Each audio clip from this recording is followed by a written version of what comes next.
greatest composer the stage has seen in this century, but there's got to be.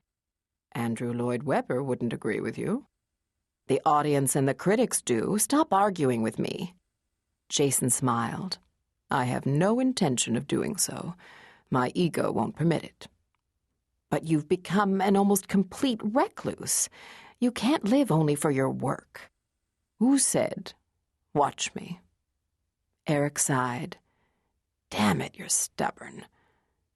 Jason smiled affectionately. You're the one who's hanging on to the subject, my fine bulldog. His smile faded. Drop it, Eric. Eric studied his expression and then nodded reluctantly. Okay. He lowered his voice as the lights dimmed and the orchestra struck up the overture. If I can't save you from yourself, at least I can feed your passion by serving Daisy Justine up to you. Jason chuckled. You sound like a pimp. I'm not in the market for a new bedmate. I wasn't talking about your carnal urges. You go through women like a hay fever victim goes through tissues. Eric grimaced. That's not your passion. That's only lust. And what is my passion, O seer? The songs, Eric said simply, and the voices who sing them. The curtain was beginning to swing open as he added with satisfaction, She's going to knock your socks off. Jason shrugged. We'll see. He wished he could exhibit more enthusiasm. Hell, Eric was probably right, and he was becoming jaded. Maybe the woman was good, but she couldn't be as fantastic as Eric claimed. In spite of Eric's keen business sense that made him a top-notch producer, he was prone to occasional wild lapses in judgment when it came to talent. Well, the least he could do was give her a chance. He settled back in his seat as the musical began to unfold before his eyes. He had gotten off the plane from New York only 3 hours earlier and was finding it difficult to stay awake, much less concentrate. As he had said, the music was fantastic, but he had seen the play too many times for it to hold him. For a regional production, the set was surprisingly good, the cast, too, but not good enough to merit special attention in this first scene. Here she is. Eric grasped his arm as soon as the factory scene started, nodding toward a slim, golden-haired woman in a cornflower-blue peasant gown.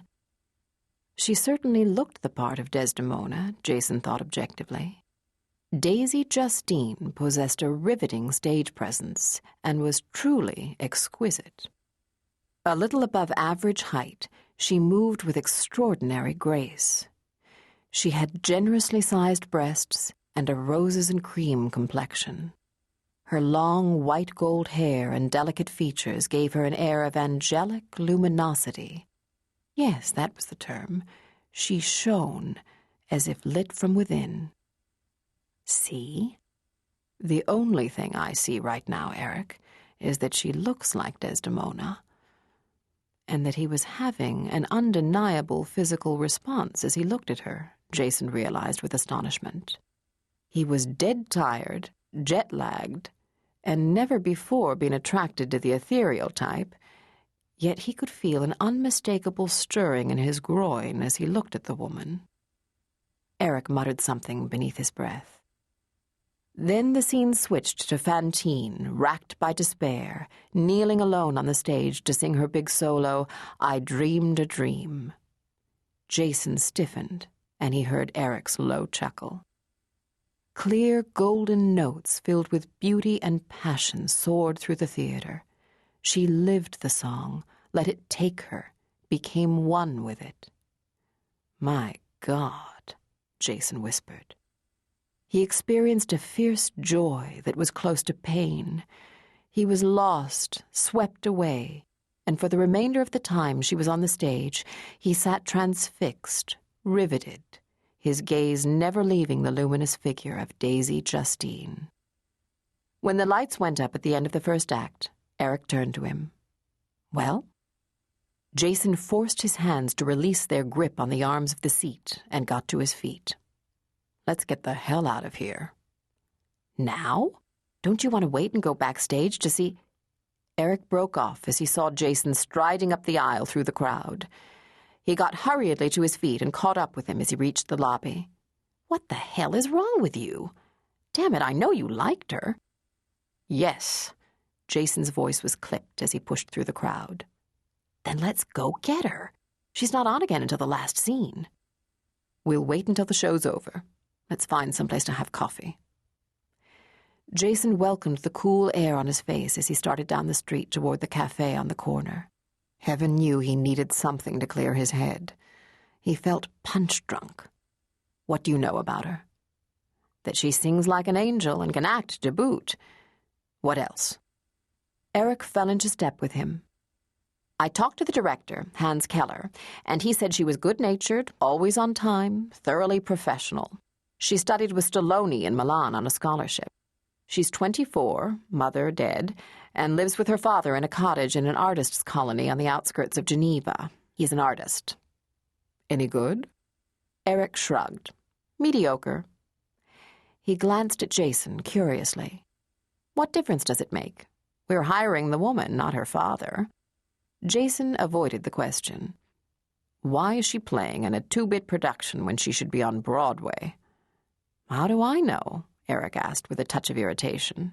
"Look, do you approve of her as our first choice for Desdemona, or don't you?" "I approve." Jason opened the door of the cafe, and a bell tinkled merrily, announcing their arrival. As a tuxedo-garbed waiter hurried toward them from across the room, Jason muttered, "Do you think I'm an idiot? She's absolutely mesmerizing." Eric smiled jubilantly as he followed his brother. "Now you're talking. So, we sign her tonight?" Jason gazed blindly at the cozy damask cloths as he followed the waiter to a table. Eric was right. He was acting weird as hell, and he couldn't seem to control it. His reaction to Daisy Justine had been incredibly intense, more intense than Eric could possibly guess. It was the music, he assured himself. How long had he waited for a voice like that? His response was to the music, not to the woman.